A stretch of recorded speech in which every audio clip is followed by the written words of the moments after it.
Hello guys, welcome to my channel hello home. तो friends, आज का वीडियो है एडेनियम प्लांट के ऊपर। जैसा कि आप सामने देख रहे हैं, ये खिले हुए एडेनियम के फ्लावर्स हैं, बहुत ही सुंदर, बहुत ही प्यारे। और एडेनियम प्लांट कितना कॉस्टली होता है और किस तरह का प्लांट होता है, क्यों कॉस्टली होता है, ये तो आप सब जानते ही होंगे। और अगर नहीं जानते हैं तो आज के इस वीडियो में जानेंगे कि ये प्लांट कॉस्टली क्यों होता है। तो चलिए आज के वीडियो में हम जानेंगे कि अक्टूबर मंथ में हम हमारे प्लांट की केयर कैसे करें, जिसकी वजह से हम ढेर सारे फ्लावर्स अपने प्लांट से ले पाएँ। तो आज है 5 अक्टूबर और अक्टूबर मंथ में जो ये अभी मैं वीडियो आपके साथ शेयर कर रही हूँ, अगर आपने मेरे बताए हुए इन काम को इस वीडियो के ज़रिए फॉलो किया तो आपके एडेनियम में भी भर भर के फ्लावरिंग होगी। जैसा कि अभी आप इसके फ्लावर्स देख रहे हैं और ये जो आप छोटे छोटे प्लांट देख रहे हैं ये भी एडेनियम अरेबिकम है। और ये बड़े वाले जो प्लांट लंबे लंबे से देख रहे हैं आप, ये हमारा एडेनियम नॉर्मल वाला है। तो ये बहुत ही प्यारे फ्लावर्स देते हैं। और जैसा कि आप अभी प्लांट पे देख रहे हैं, कुछ बर्ड्स भी लगे हुए हैं और कुछ फ्लावर्स खिल भी रहे हैं।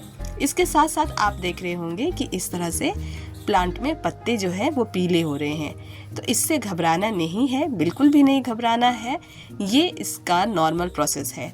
जब हमारे प्लांट में नई पत्तियां ऊपर की साइड से आती हैं तो कुछ पत्तियां नीचे की साइड से येलो होकर गिरती भी हैं। तो इससे डरना नहीं है। बस आपने अपने प्लांट को चेक करना है कि आपके प्लांट का जो कोडेक्स है वो पिलपिला तो नहीं हो रहा है, किसी भी वजह से ख़राब तो नहीं हो रहा है। अगर ऐसा नहीं है और तब ये पत्तियां गिर रही हैं तो ये बहुत ही नॉर्मल है, ऐसा होना ज़रूरी है। क्योंकि कहते हैं ना कि जब तक पुरानी चीज़ जाएगी नहीं तो नई आएगी कैसे, ठीक वैसे ही। तो ये देखिए, ये हमारा जो प्लांट है, मैं आपको दिखाऊं यहाँ पर बाहर निकाल कर। तो देखिए इसका जो कोडेक्स है वो कितना सुंदर बना हुआ है और बहुत छोटा सा प्लांट है। लगभग 1.5 साल हो गया है इस प्लांट को मेरे पास। तो चलिए इस श्रृंखला में कि अक्टूबर में हम इसकी केयर कैसे करें, उसमें जो सबसे पहला पॉइंट मैंने आपको बताया कि येलो लीफ जो हो रही हैं वो गिर रही हैं, तो उससे डरना नहीं है। और दूसरा पॉइंट है कि हमें इस तरह से इसके कुछ लीफ को जगह जगह से निकाल देना चाहिए। जो लीफ अभी हरी हैं, अच्छी हैं। ये करने का मतलब ये है कि ऐसा करने से आपके प्लांट में जो है वो लीफ में जा रही सारी एनर्जी प्लांट फ्लावरिंग के ऊपर देगा। यानी कि उसका ध्यान ज़्यादा से ज़्यादा लीफ प्रोड्यूस करने पे या उसमें एनर्जी लगाने की बजाय ज़्यादा से ज़्यादा फ्लावरिंग करने पे लगेगा। तो देखिए इन सभी जगहों से मैंने ये हटा दिए हैं लीफ। मतलब आपने एक लीफ यहाँ तो एक लीफ यहाँ, एक बीच में लीफ रहने देना है, एक हटा देना है। कुछ इस तरीके से आपने प्लांट से लीफ को थोड़ा सा हटाना है, जिससे प्लांट की एनर्जी फ्लावरिंग की तरफ ज़्यादा जाएगी। अच्छा, ये काम करते समय आपने इस बात का ख्याल ज़रूर रखना है कि अगर आपके प्लांट में पत्ते ऑलरेडी कम हैं तो ये काम ना करें। चलिए अगले काम पे। अगला काम है कि इस तरह से आपके प्लांट के पॉट में मिट्टी के ऊपर सूखे पत्ते, कचरा या इस तरह से बीड्स उगाया हो तो उन सभी को आपने हटाना है, रिमूव करना है। आपकी मिट्टी जो है आपके पॉट की वो एकदम क्लियर होनी चाहिए। जब आप सभी सूखे पत्तों को इस तरह से हटाते रहेंगे तो आपके प्लांट में किसी भी तरह के किसी भी फंगस का कोई चांस नहीं बनेगा। आपका प्लांट जो है वो एकदम सुरक्षित रहेगा। क्योंकि एडेनियम प्लांट में फंगस लगने की वजह से ही प्लांट जो है वो खराब होता है। एकमात्र यही इसका सबसे बड़ा जो डिमेरिट है वो यही है कि इसमें फंगस लग जाता है, जिसकी वजह से प्लांट खराब हो जाता है और वो फंगस कहीं से भी लग सकता है। तो आपने हर वक्त अपने प्लांट को क्लीन रखना है। जैसा कि आप यहाँ पर ये अरेबिकम का प्लांट देख रहे हैं, जिसका स्ट्रक्चर कुछ इस तरह से होता है कि कोडेक्स के ऊपर से ही सभी ब्रांचेस जो हैं वो इस तरह से मल्टीपल होकर आगे बढ़ते हैं। तो इसमें बहुत ज़्यादा घना रूप लेता है ये प्लांट। तो ये काम आपने बहुत ही केयरफुली करना है और अपने प्लांट को क्लीन करते रहना है। ये जो आप सामने प्लांट देख रहे हैं ये मेरे गार्डन का मदर प्लांट है, जिसे एक बार फंगस लग गया था और उसे मैंने बचाया था।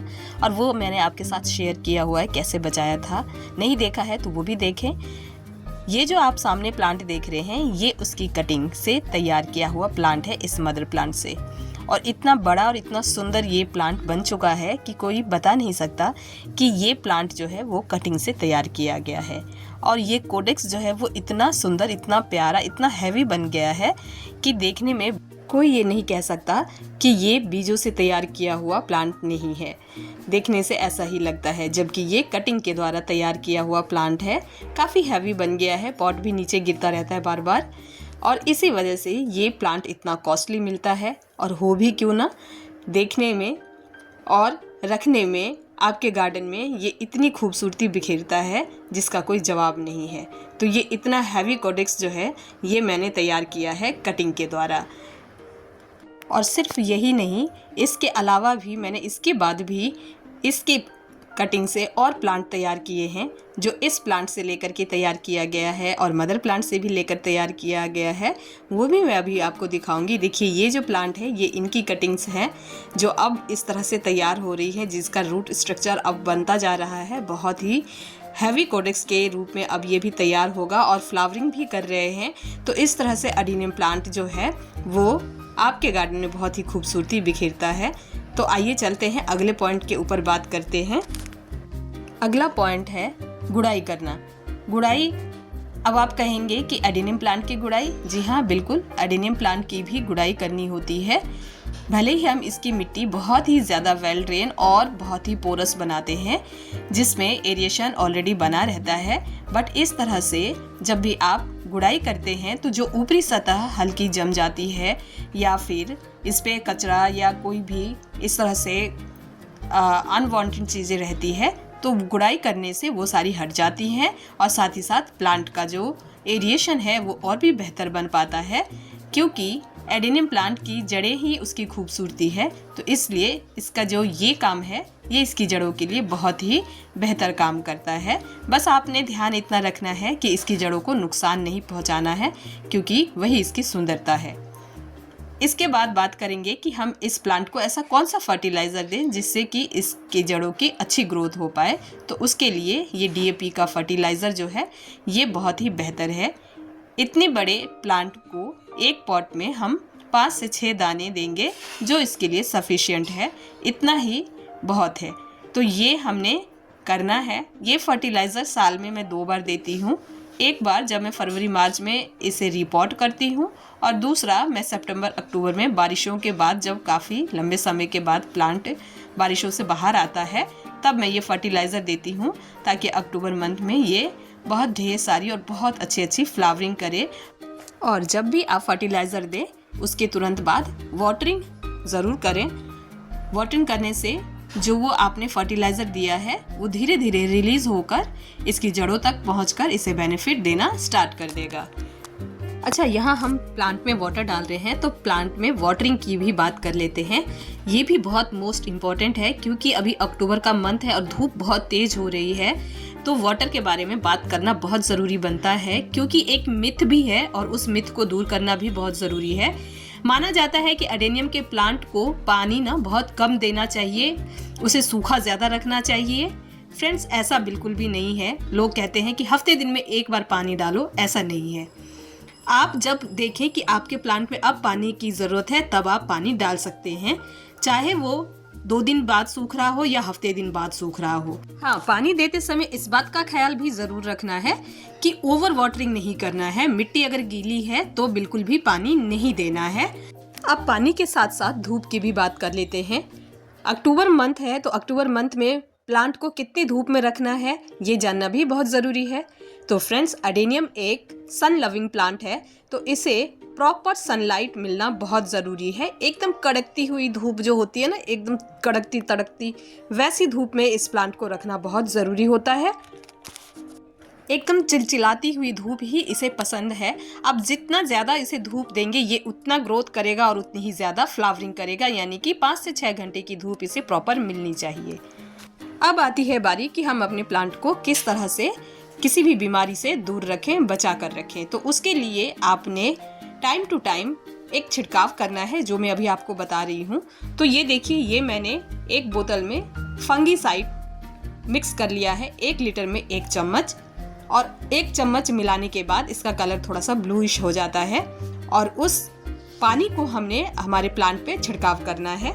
छिड़काव करने का जो समय है, या तो एकदम अर्ली मॉर्निंग रखें या फिर एकदम शाम का समय रखें।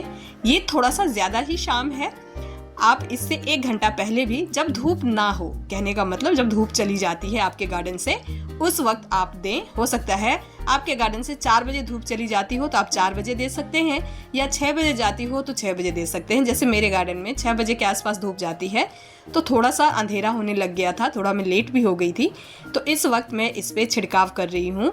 जितना आप शाम के समय छिड़काव करेंगे और उससे जो प्लांट को बेनिफिट मिलेगा वो और किसी टाइम पर नहीं मिलेगा, क्योंकि रात भर ये जो लिक्विड है ये प्लांट के ऊपर काम करेगा और सभी कीड़े मकोड़े जो है वो ख़त्म हो जाएंगे।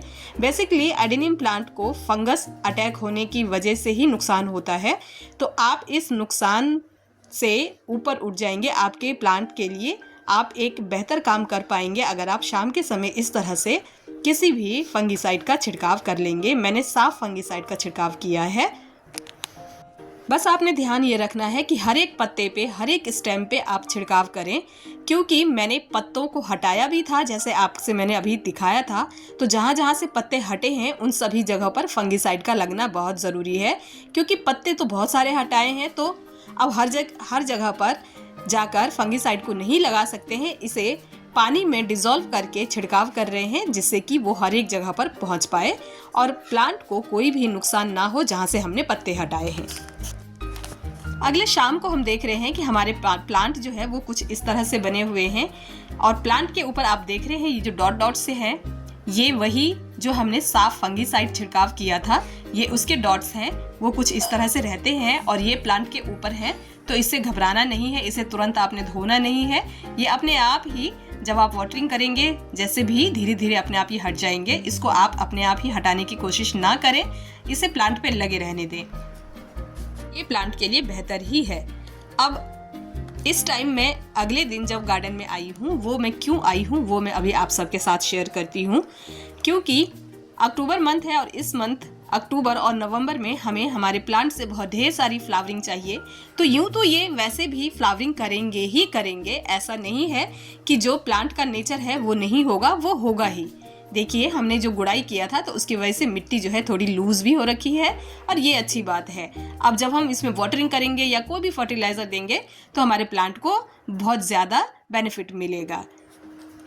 तो नेचर के अकॉर्डिंग तो फ्लावरिंग होगी ही होगी, बट हम इससे ज़्यादा फ्लावरिंग लेने की कोशिश कर रहे हैं। उसके लिए हम प्लांट को बूस्ट अप करेंगे। उसके लिए देखिए मैंने फिर से 1 लीटर पानी लिया है, और 1 लीटर पानी में मैं एक फर्टिलाइज़र मिक्स करूँगी, जो मैं इस प्लांट को दूंगी। आप भी इस फर्टिलाइज़र को दे सकते हैं। ये फर्टिलाइज़र है 05234। ये जो 05234 नाम से आता है, इस फर्टिलाइज़र में प्लांट के लिए पोटेशियम बहुत अधिक मात्रा में होता है, और ये हमारे प्लांट को फ्लावरिंग के लिए बूस्ट करेगा। तो ये देखिए कुछ इस तरह से ये पाउडर फॉर्म में आता है, और इसे आपने पानी में मिक्स करके डालना है। याद रखें 05234, और ये आपने पानी में डिज़ोल्व करना है 1 लीटर में 1 चम्मच। बस इतना ही आपने मिलाना है, और इसे अच्छे से मिलाकर आपने प्लांट के ऊपर छिड़काव करना है। तो बस अच्छे से पानी में इसे मिक्स कर लें, और मिक्स करने के बाद आप अपने सभी प्लांट के ऊपर फोलिएज स्प्रे करें, जिससे कि प्लांट के सभी पत्तों पर, उसके सभी स्टेम पर ये पड़ना चाहिए। तो इस तरह से आप सभी प्लांट पे फोलिएज स्प्रे करें, जिससे कि प्लांट बूस्टअप होगा ज़्यादा से ज़्यादा फ्लावरिंग के लिए। अभी आप इसे मिट्टी में ना डालें, सिर्फ प्लांट के ऊपर ही स्प्रे करें। मुझे ये काम करने में 2 दिन लगा है। 2 दिन इन द सेंस कि मैंने पहले दिन तो फंगीसाइड का यूज़ किया और दूसरे दिन मैंने फर्टिलाइज़र का यूज़ किया। आप ये काम 1 दिन में ही निपटा सकते हो। सुबह के समय आप फंगीसाइड का स्प्रे कर दो, और शाम के समय आप इस फर्टिलाइज़र का यूज़ करो। हाँ, फर्टिलाइज़र यूज़ करते समय आप इस बात का ख्याल ज़रूर रखना कि ये शाम के वक्त ही करें, ताकि रात भर प्लांट पर काम करने का मौका मिल जाए इस फर्टिलाइज़र को। ये फर्टिलाइज़र आपके प्लांट में ढेर सारी फ्लावरिंग के लिए काम करेगा, और ये बहुत ही बेहतर फर्टिलाइज़र है आपके प्लांट के लिए। इस फर्टिलाइज़र का सब्स्टिट्यूट भी है। अगर आप ये फर्टिलाइज़र यूज़ नहीं करना चाहते और ऑर्गेनिक पे काम करना चाहते हैं, तो आप केले के छिलके को पानी में 24 घंटे भिगाने के बाद उस पानी को कंटिन्यू हर हफ्ते 1 बार डालें, तो भी आपके प्लांट में इस तरह की फ्लावरिंग ढेर सारी हो जाएगी। तो ये काम आपने ज़रूर करना है। तो अक्टूबर मंथ में प्लांट पे कुछ इस तरह से काम करके आप एडेनियम में अक्टूबर नवंबर में ढेर सारी फ्लावरिंग ले सकते हैं। पिछले 2.5 से 3 साल में जितना एक्सपीरियंस मैंने लिया है खुद से, वही मैंने आपके साथ अभी शेयर किया है। आई होप एडेनियम प्लांट के ऊपर जो इन्फॉर्मेशन मैंने अभी आपको दी ये आपको पसंद आई होगी, इन्फॉर्मेटिव लगी होगी। वीडियो पसंद आई हो तो वीडियो को लाइक एंड शेयर करें। साथ ही साथ अगर आप पहली बार मेरे चैनल पर आए हैं तो मेरे चैनल को सब्सक्राइब कर लें विद बेल नोटिफिकेशन, ताकि आगे आने वाली सभी वीडियो आपको सही समय पर मिलती रहे और उसका लाभ आप उठा पाए। वीडियो को एंड तक देखने के लिए, अपना कीमती समय देने के लिए थैंक यू फ्रेंड्स।